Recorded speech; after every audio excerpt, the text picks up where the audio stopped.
All right, so Josh Jacobs is officially back with the Las Vegas Raiders. They placed the franchise tag on him today, which was the expected move all along. And I think that's a smart move for the Raiders because you always want to be careful about handing a second contract to a running back, especially one off a career best season as Jacobs had, a massive 340 touch season as well. But we're going to get into that. This is the Fantasy Sports Boss. Hit the subscribe, hit that notification button if you're new to the channel.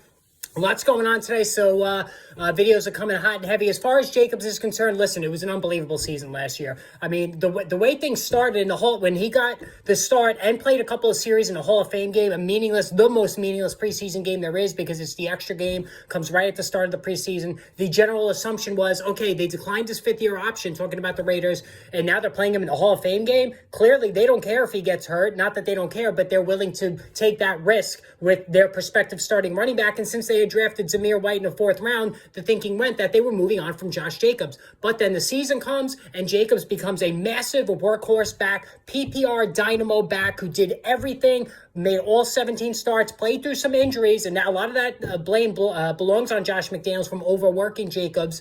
But the end result was spectacular. 1,653 rushing yards, 4.9 per carry, which is unbelievable for a running back with that many carries.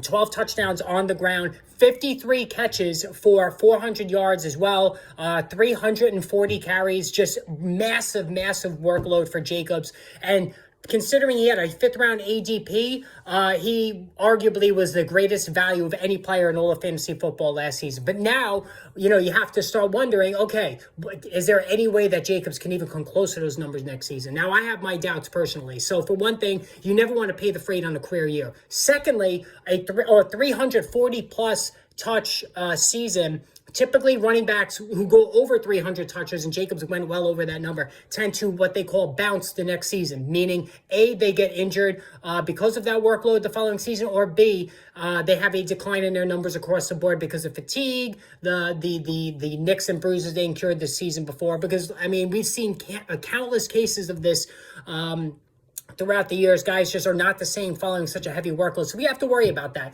Now, he's only heading into his age 25 season, talking about Jacobs. So he still has a couple of years left of high-end productivity. So age is not a factor here. But with Derek Carr signing with the Saints today, and whether it's Jarrett Stidham, whether they do make a play for Aaron Rodgers, Jimmy Garoppolo, whoever, there's going to be more attention paid to Josh Jacobs. So he's going to get more defensive attention for sure.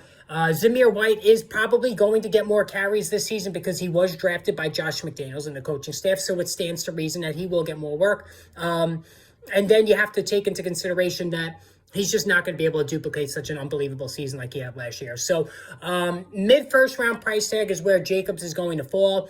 I'm okay with that for one more year, just because I think Jacobs is going to be dominating carries, 50-plus catches again, especially with a young quarterback. If it is a young quarterback or Jarrett Stidham, whoever, if they draft somebody, I think the targets are going to be there. He's going to be the offense pretty much outside of Davante Adams. So, I think it's going to be, I think Jacobs justifies a mid-first round grade. Now, for me, I don't personally like to pay for a career year, so I'm not going to draft Jacobs myself, but I think it fits in his age 25 season to be a mid-first round pick this season. All right, hit that subscribe, hit that notification button. More videos on the way.